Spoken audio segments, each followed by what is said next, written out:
Hoy veremos las fórmulas químicas, específicamente porcentual, empírica y molecular.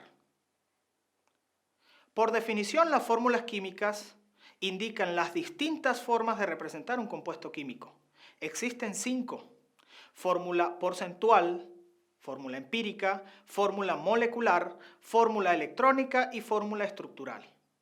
Sin embargo, en el contenido de química de tercer año desarrollaremos las 3 primeras. Comencemos por la fórmula porcentual. Esta indica el porcentaje de un elemento o de los elementos que están presentes en un compuesto químico. Sin embargo, si el compuesto es impuro, esta representa el porcentaje de ese elemento dentro del compuesto impuro.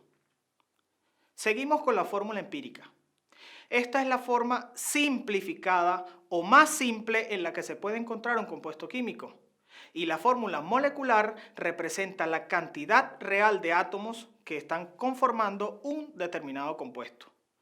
Desarrollemos este tema y expliquemos con algunos ejercicios este contenido.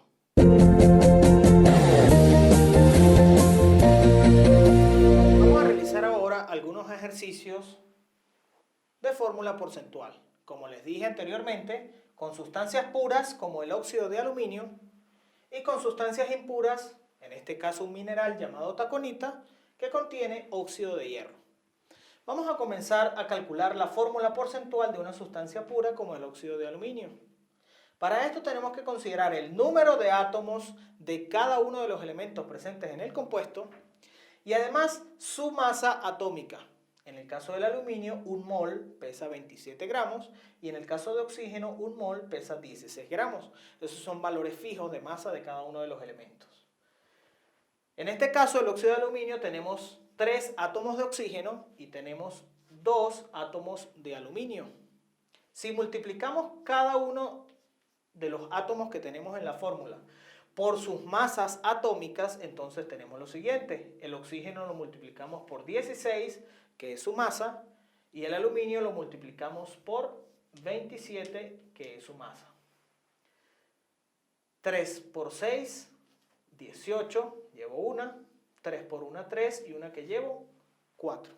Es decir, que un mol de oxígeno dentro del óxido de aluminio pesa 48 gramos. Seguimos con el aluminio. 2 por 7, 14, llevo una, 2 por 2, 4 y una 5. La analogía es exactamente igual. Un mol de aluminio dentro de esa fórmula pesa 54 gramos. ¿Cómo hacer para determinar la fórmula porcentual del aluminio y del oxígeno dentro de ese compuesto? Tenemos lo siguiente. Si sumamos las dos masas, me va a dar la masa molar del óxido completo. En este caso, 8 y 4, 12, llevo una, 4 y 5, 9, y una que llevo, 10. Es decir, que un mol del óxido completo tiene una masa de 102 gramos. Para determinar el porcentaje necesitamos la masa del aluminio, en el caso del porcentaje del aluminio, y necesitamos la masa del óxido completo. La relación es la siguiente: 54 gramos que le pertenecen al aluminio lo dividimos entre 102 gramos que le pertenecen al compuesto. Y como estamos determinando porcentaje, debemos multiplicar el valor por 100. Si dividimos 54 entre 102 y lo multiplicamos por 100, el porcentaje de aluminio dentro de este compuesto debe ser igual a 52,9%. Como estamos hablando de porcentaje, que son partes por cada 100, quiere decir que por cada 100 gramos del óxido, 52,9 son de aluminio y el resto le pertenece a oxígeno. Por lo tanto, entonces tenemos dos formas de calcular el porcentaje de oxígeno. La primera es haciendo exactamente lo mismo que hicimos con el aluminio, pero sustituyendo el 54 que le pertenecía al aluminio por el 48 que ahora le pertenece al oxígeno.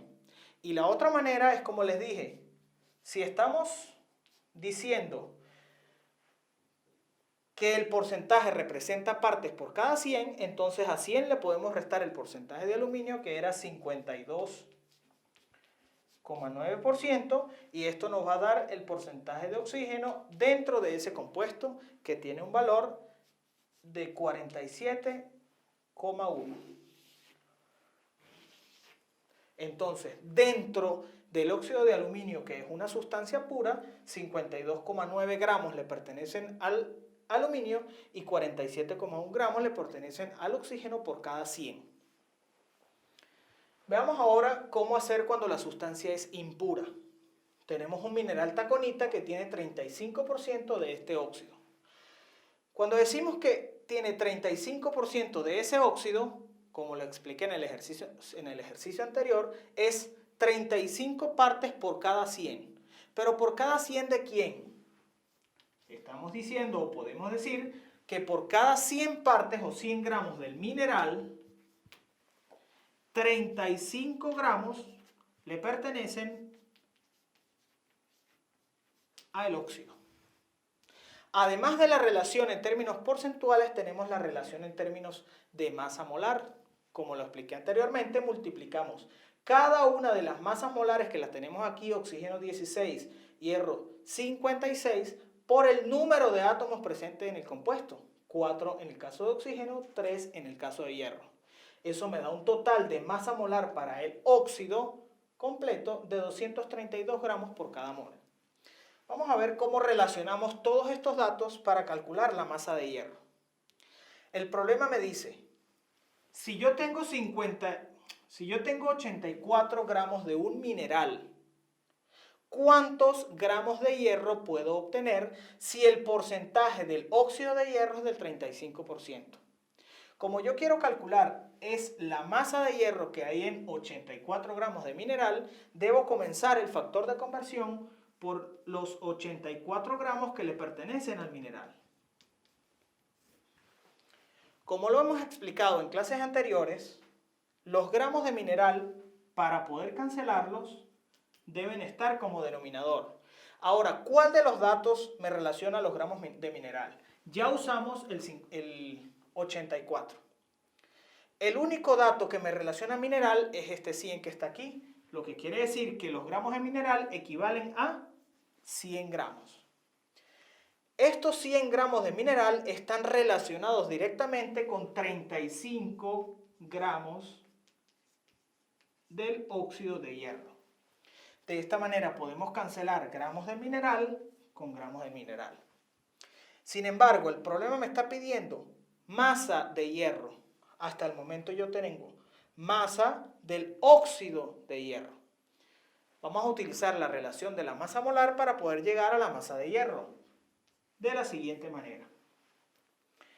Teóricamente, en la relación de masa molar que tenemos acá, por cada 232 gramos del óxido están contenidos 168 gramos de hierro. Esa es la relación que necesitamos en este caso. Como lo dije anteriormente, la unidad que necesitamos como denominador para poder cancelar son los gramos del óxido de hierro que tenemos acá y los vamos a colocar. Ahora, ¿cuántos tenemos? 232. Cancelamos las unidades y esto se relaciona con 168 gramos de hierro. El problema me está pidiendo masa de hierro y estoy obteniendo la masa de hierro. Si multiplicamos 84 por 35 por 168 y el resultado lo dividimos entre la multiplicación de estos números, tendremos que la cantidad de hierro que se puede obtener es de 21,3 gramos. Analizando el problema, si procesamos 84 gramos del mineral taconita, se debería obtener teóricamente 21,3 gramos de hierro.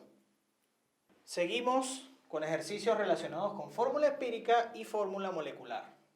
Como dijimos anteriormente, la fórmula empírica representa la forma más simple en la cual se puede representar un compuesto químico. En este caso vamos a determinar la fórmula empírica de un óxido de yodo. El yodo tiene 4 números de oxidación, 1, 3, 5 y 7.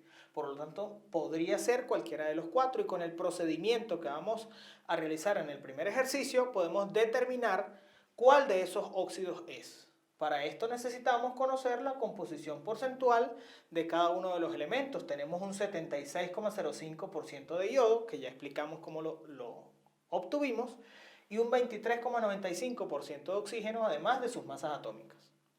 El primer paso es asumir el porcentaje de cada uno de los elementos como la masa. Es decir, en el caso de yodo, 76,05 gramos y en el caso de oxígeno, 23,95 gramos. ¿Qué tenemos que hacer con esta información? Utilizando las masas atómicas de cada uno de ellos vamos a determinar la cantidad de moles. En este caso sería 1 mol de yodo pesa 127 gramos, cancelamos gramos con gramos y en este caso tenemos un valor igual a 0,6 mol. Hacemos exactamente lo mismo que en el oxígeno. 1 mol de oxígeno tiene una masa de 16 gramos, lo colocamos acá. Y el resultado me produce 1,5 mol. ¿Qué tenemos que hacer con estos resultados que acabamos de obtener acá? Tenemos 0,6 mol y 1,5 mol. Debemos dividir cada uno de los resultados entre el menor de ellos. El menor de ellos es 0,6. Por lo tanto, dividimos 0,6 mol entre 0,6 mol. Cancelamos las unidades y me da 1. Tenemos en el caso del oxígeno 1,5 mol entre 0,6 mol, porque es el menor, es todos entre el menor.